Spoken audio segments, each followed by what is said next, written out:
जैसा कि आप शीर्षक देख रहे हैं, ले चल वहां भुलावा देकर। छायावाद के स्तंभ कवि जयशंकर प्रसाद की एक बहुत ही चर्चित, महत्वपूर्ण और मधुर कविता है। मधुर कविता इसलिए कि गेयता के गुण से भरपूर है और हम सब इसे गाएंगे और इसकी व्याख्या भी करेंगे। जयशंकर प्रसाद मूलतः प्रेम और सौंदर्य के गायक कवि हैं। उनकी कविताओं की जो प्राण तत्व हैं उसमें प्रेम है, सौंदर्य है, प्रकृति है, राष्ट्रीय जागरण है। लेकिन मूल रूप से उनकी कविताओं में जिस विषय की भरपूर मात्रा देखी जाती है वह विषय है प्रेम और सौंदर्य। लेकिन जयशंकर प्रसाद की इस कविता ले चल वहां भुलावा देकर, इस कविता पर कवि के पलायनवादी होने का आरोप लगाया गया है। अध्येताओं और विश्लेषकों ने कहा है कि उनकी यह कविता पलायनवाद का संकेत करती है। अब पलायनवाद क्या है? पलायनवाद का अर्थ होता है बच्चे कि आप जिस स्थिति में हैं, आप जीवन की जिस परिस्थिति में हैं, उस परिस्थिति से ऊब कर, थक कर या हार कर किसी अन्य स्थिति में जाना चाहते हैं, कोई और चीज करना चाहते हैं। जैसे होता है ना कि आपका मन ऊब जाता है तो आप कहते हैं अरे मन ऊब गया, कुछ और कर लेते हैं। आई बात समझ में? तो पलायनवाद का अर्थ हुआ कि जीवन की जो परिस्थिति आपके सामने खड़ी है उस परिस्थिति से विमुख होकर के कहीं जाना, कुछ और करना। और यह आरोप इसलिए भी लगाया जाता है कि इस कविता में कवि ने नाविक को संबोधित करते हुए कहा है कि मेरे नाविक, मुझे ऐसी जगह पर लेकर के चलो जहां संसार का कोई कोलाहल ना हो, कोई भागदौड़ नहीं हो, संसार का कोई संघर्ष नहीं हो। कवि ऐसी जगह पे जाना चाहता है जहां वह प्रकृति को बहुत गहराई से महसूस कर सके, इसलिए वह संसार के कोलाहल से, भागदौड़ से दूर जाना चाहता है। आप यह कह सकते हैं कि कवि की जो वास्तविक स्थिति है सांसारिक जीवन की, संभवतः वह उससे ऊब गया है, ठीक है, या उससे थक गया है, या जीवन का संघर्ष उसे पसंद नहीं आ रहा है, इसलिए वह प्रकृति की ओर जाना चाहता है। तो वहां सवाल उठता है, वहां मतलब कहां? वहां लेकर के जाओ मेरे नाविक, ठीक है। तो जैसे ही आप किसी से कहते हैं कि मैं वहां जाना चाहता हूं या मैं वहां जाना चाहती हूं, तो आगे से प्रश्न आता है क्या? कहां? तो इस वहां में यह वहां खोलता है कि आखिर कवि कहां जाना चाहता है, और कविता में एक एक करके वह बताना चाह रहा है कि वह कहां जाना चाहता है और क्या क्या देखना चाहता है, क्या क्या महसूस करना चाहता है। इस कविता में कवि ने जिसे संबोधित किया है मेरे नाविक, अब सवाल उठता है कि वह नाविक कौन है, और नाविक के प्रति कवि का बहुत ही आत्मीय और प्रिय संबोधन आया है, मेरे नाविक। जैसे ही आप किसी को मेरा कहते हैं तो एक बहुत ही आत्मीयता और अपनेपन का भाव प्रकट होता है। विश्लेषकों ने और व्याख्याकारों ने कहा कि नाविक जो है वह संभव है कि कवि का स्वयं का अपना मन हो, कि वह अपने मन से यह बात कह रहा हो। सामान्य अर्थ में तो आप यह समझ सकते हैं कि वह मन को भी संबोधित कर सकता है, क्योंकि एक कविता अपने बहुत सारे आयामों में खुलने के लिए हमारे सामने प्रस्तुत होती है। लेकिन मुझे ऐसा लगता है कि मन को आप कोई बात कहें, ले चल वहां भुलावा देकर मेरे नाविक धीरे धीरे, लेकिन यह बहुत आसान बात नहीं है कि मन को आप कोई बात कहें और मन तुरंत आपकी आज्ञा मान ले और उसको स्वीकार करे। मन इतना शक्तिशाली होता है कि मन की मूलभूत प्रकृति होती है कि वह द्वंद्व पैदा करता है, दुविधा पैदा करता है। कि जैसे कि आप कहें कि ये पढ़ना है, मन कहेगा थोड़ी देर बाद पढ़ लेते हैं, ठीक है।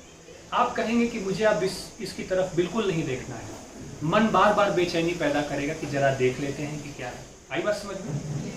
तो मन जो है वह हमेशा दुविधा और द्वंद्व पैदा करता है। इसीलिए कवि मन से कहे कि हे मेरे मन, तुम मुझे भुलावा दे करके ले चलो, और मन इतनी आसानी से इस बात को स्वीकार कर ले, यह बहुत वैज्ञानिक नजर नहीं आता है। आई बात समझ में? दूसरा आया कि ईश्वर, हो सकता है वह ईश्वर से कह रहा हो कि हे ईश्वर, आप मेरे जीवन रूपी नाव के नाविक तो आप ही हो, तो आप मुझे लेकर के वहां चलो जहां वह जाना चाहता है। लेकिन जब कविता आगे बढ़ती है तो ईश्वर की विराटता और प्रकृति की विराटता के संदर्भ इस कविता में आते हैं। तो ईश्वर के माध्यम से ईश्वर की विराटता को समझना यह भी बहुत अनुकूल नहीं मालूम लगता है। जो तीसरी स्थिति आती है कि यह नाविक कौन है, छायावादी काव्य की प्रवृत्ति को देखते हुए और जयशंकर प्रसाद की कविताओं की जो प्रकृति है, जो मिजाज है, उसे देखते हुए इस निष्कर्ष पे पहुंचा जा सकता है कि यहाँ जो नाविक है, जिसे कवि बहुत आत्मीयता के साथ संबोधित कर रहा है, वह नाविक कवि का भाग्य है, नियति है, किस्मत है। ठीक है, वह अपने भाग्य को अपना नाविक मान करके बहुत प्रिय संबोधन के साथ कह रहा है कि हे मेरे नाविक, मुझे तुम भुलावा देकर वहां ले चलो। आई बात समझ में? तो नाविक यहाँ कौन है? कवि नियतिवाद है, यानी कि अपनी नियति को, अपने भाग्य को नाविक के रूप में संबोधित कर रहा है। आई बात समझ में? नाविक समझ में आ गया कि कौन है। ठीक है, और अब जब कविता आगे बढ़ती है तो कवि कहाँ जाना चाहता है, जो यह वहां है वह कहाँ जाना चाहता है और क्या देखना चाहता है, क्या महसूस करना चाहता है, यह हम जानेंगे। साथ ही साथ इस कविता पर पलायनवादी होने का जो आरोप लगा है व्याख्याकारों द्वारा, हम उसे भी समझेंगे कविता पढ़ने के बाद कि क्या यह आरोप सही है या कविता अपने मूल संदर्भ में कुछ और कहना चाह रही है, कोई और बात कहना चाह रही है कविता, यह भी हम जानेंगे। आई बात समझ में? तो आइए अब कविता पे उतरते हैं और उसकी व्याख्या करते हैं। पहली दो पंक्ति है, ले चल वहां भुलावा देकर। आप लोग गा क्यों नहीं रहे हैं? दो पंक्ति गाइए मेरे साथ। ले चल वहां भुलावा देकर मेरे नाविक धीरे धीरे। बहुत सुंदर। कवि ने कहा, हे मेरे नाविक, मुझे तुम भुलावा देकर वहां ले चलो। अभी स्पष्ट नहीं है कि कहाँ जा रहा है, अभी सिर्फ इतना कह रहा है कि मुझे वहां ले चलो। और क्या कह रहा है? भुलावा देकर ले चलो। भुलावा देकर के ले चलने का मतलब यह है कि कवि यह जानना भी नहीं चाहता है कि तुम मुझे वहां किस रास्ते से लेकर के जाओगे। मैं चुपचाप तुम्हारे साथ बस चलना चाहता हूं। जो मेरा उद्देश्य है वह वहां मैं शांति से, शांति पूर्वक जाना चाहता हूं, बिना यह जाने, बिना यह समझे कि तुम मुझे किस रास्ते से लेकर के जा रहे हो। मेरे नाविक धीरे धीरे, और हे मेरे नाविक, ठीक है, जिसे वह नियति कहता है कवि, शनैः शनैः, आराम आराम से मुझे उस जगह पर लेकर के चलो। यानी कि कोई जल्दबाजी नहीं है, कोई भागदौड़ नहीं है, वह आराम आराम से उस जगह पे जाना चाहता है। और अब आगे की पंक्तियों में कवि ने उस जगह के बारे में बताया, उस जगह के लक्षणों के बारे में बताया है कि वह कहाँ जाना चाहता है। आई बात समझ में? चलिए अब दो पंक्ति इसकी पढ़ेंगे, दो पंक्ति हम गाएंगे, उसकी व्याख्या करेंगे, फिर दो पंक्ति उसकी व्याख्या। ठीक है, तो कहाँ जाना चाहता है कवि, आगे की पंक्तियों में संकेत कर रहा है। गाइए मेरे साथ। जिस निर्जन में सागर लहरी, अंबर के कानों में गहरी। बहुत सुंदर। वहां लेकर के चलो, उस स्थान पर लेकर के चलो कि जहां मैं यह देख सकूं कि सागर की लहरें, सागर की तरंगे उठ उठ कर, अंबर मतलब आकाश, आकाश के कानों में गहरी और निश्चल प्रेम कथाएं सुना रही हो। मुझे तुम वैसी जगह पर लेकर के चलो। आई बात समझ में? आगे कहा, निश्चल प्रेम कथा कहती हो, तज कोलाहल की अवनी रे। और यह निश्चल प्रेम कहानी जहां सागर की लहरें उठ उठ कर आकाश के कानों में कह रही हों, और किस रूप में? तज कोलाहल की अवनी रे। अवनी कहते हैं धरती को। धरती के कोलाहल, शोर शराबे, संघर्ष और भाग दौड़ से दूर, जहां सागर की लहरें उठ उठ कर आकाश, अंबर के कानों में गहरी और निश्चल प्रेम कथाएं कह रही हों, हे मेरे नाविक, तुम मुझे ऐसी जगह पर लेकर के चलो। अर्थात कवि प्रकृति के इस अद्भुत दृश्य को अपनी खुली आंखों से देखना चाहता है। और अपने हृदय की गहराई से महसूस करना चाहता है इस प्रकृति की सुंदरता को, और इस प्रकृति में प्रेम का जो सौंदर्य है, प्रेम का जो गहरा और निश्चल रूप है, उसे भी कवि महसूस करना चाहता है। आगे बात समझ में स्पष्ट है? पक्का ना? कोई दुविधा तो नहीं है आपको? आगे बढ़े, चलिए 2 पंक्ति फिर गाइए। जहाँ सांझ सी जीवन छाया, धीरे अपनी कोमल काया। कवि कह रहा है, हे मेरे नाविक, तुम मुझे ऐसी जगह पे लेके चलो जहां जीवन रूपी छाया को, ठीक है, मैं सांझ की तरह ढलते हुए देख सकूं, ढलते हुए महसूस कर सकूं। सांझ किसका प्रतीक है? विश्राम का प्रतीक है। दिन भर पूरा जीवन मनुष्य का, जीव जंतुओं का पूरा जीवन जब सक्रिय रहता है, काम में लिप्त रहता है, तो शाम को वह खुद को क्या करना चाहता है? विश्राम देना चाहता है। कवि कह रहा है जैसे जीवन, लोगों का पूरा जीवन दिन भर सक्रिय रहने के बाद शाम के समय अपने शरीर को ढीला छोड़कर विश्राम देना चाहता है। विश्राम से तात्पर्य है कि आराम, शांति, भाग दौड़ से दूर मैं ऐसे दृश्य को देखना चाहता हूं। यानी कि वह अपने जीवन रूपी छाया को शाम के समान स्निग्ध और विश्राम पूर्ण होकर के देखना चाहता है। नील नयन से ढुलकाती हो ताराओं की बात घनी रे। जुड़ती हुई बात है कि जैसे जैसे शाम ढलने लगती है, आकाश में तारे निकलने लगते हैं ना। कवि कहता है मैं अपने जीवन रूपी छाया को सांझ की तरह देखना चाहता हूँ विश्राम की अवस्था में, और मैं उस दृश्य का भी सुख लेना चाहता हूँ, उस दृश्य का भी आनंद लेना चाहता हूँ जहाँ नीला आसमान, ठीक है, अपनी आंखों से ताराओं की पंक्ति को क्या करता है? पूरे आसमान में बिखेर देता है। पूरे आसमान में ताराओं की पंक्ति क्या हो जाती है? बिखर जाती है। आसमान अपनी नीली आंखों से ताराओं की पूरी पंक्ति को आसमान में ढुलका देता है, बिखेर देता है। मैं ऐसी शाम का, ऐसी सांझ का आनंद लेना चाहता हूँ। मैं ऐसी सांझ को प्रत्यक्ष रूप से महसूस करना चाहता हूँ।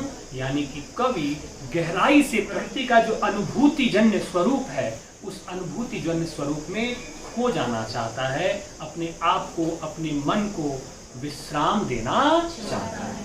पूरे छंद में कवि कहना चाहता है कि मैं जीवन को प्रकृति के समान स्वाभाविक रूप में देखना चाहता हूँ। जैसे प्रकृति में सारी घटनाएं बहुत स्वाभाविक ढंग से घट रही हैं। दिन सांझ में बदल रहा है, विश्राम करना चाह रहा है दिन, ठीक है।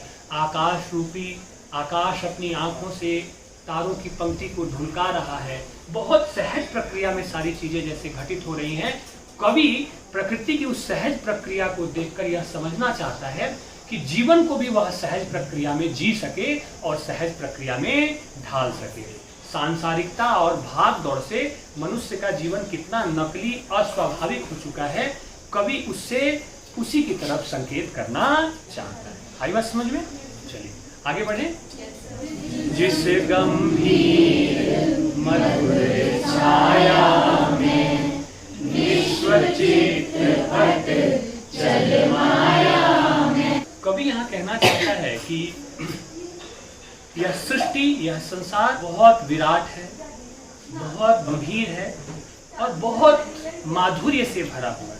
और इस सृष्टि ने अपनी गंभीरता और मधुरता में अनेक चित्रों को समेटे हुए है, ठीक है। विश्व चित्रपट चल माया में, ठीक है। और ये जो चित्र हैं, ठीक है, यह स्थिर चित्र नहीं है, चल माया में ये सारे चित्र क्या है? गतिशील हैं, गतिमान हैं। यानी कि वह प्रकृति की विराटता को संबोधित करते हुए कहता है कि प्रकृति कितनी विराट है कि इस विराटता में न जाने कितने सारे चित्र एक साथ चलयमान हैं, एक साथ गतिशील दिखाई पड़ रहे हैं। ये सारे चित्र चंचल माया की तरह गतिशील हैं। किसकी तरह गतिशील हैं? चंचल माया की तरह गतिशील हैं।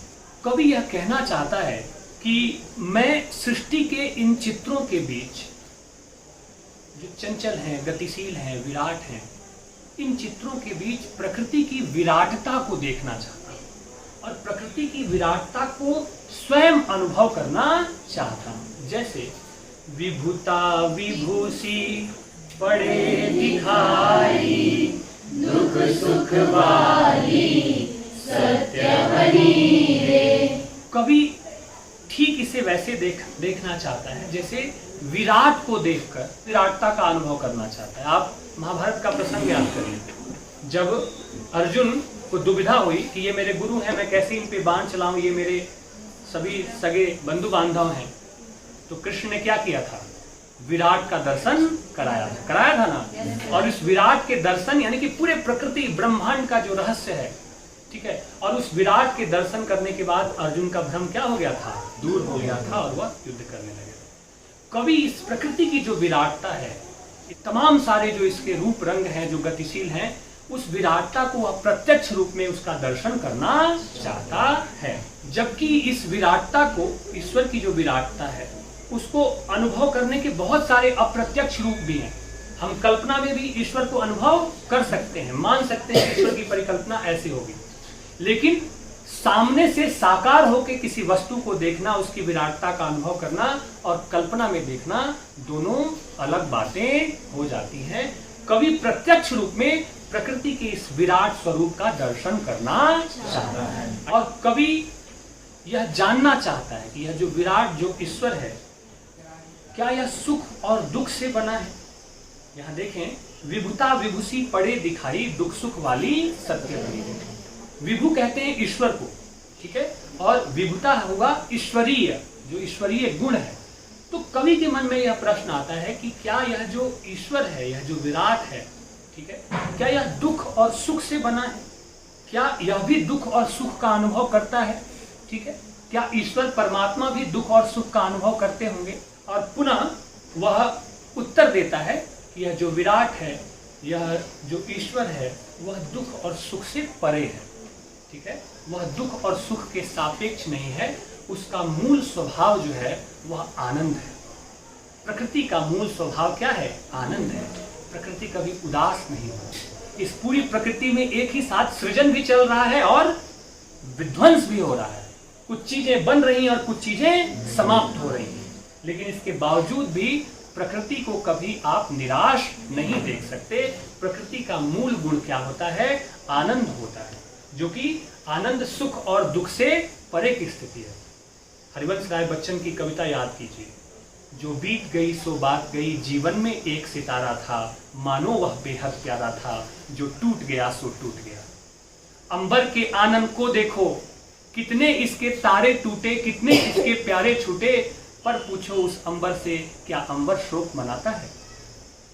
मधुबन की छाती को देखो, मधुबन कहते हैं बगीचे को, टूटी इसकी कितनी कलियां, मुरझाई कितनी फुलझड़ियां, पर पूछो उस मधुबन से, क्या मधुबन शोक मनाता है? नहीं मनाता है। प्रकृति हमेशा कुछ रच रही होती है, कुछ निर्माण कर रही होती है, और प्रकृति का मूल स्वभाव होता है आनंद को महसूस करना।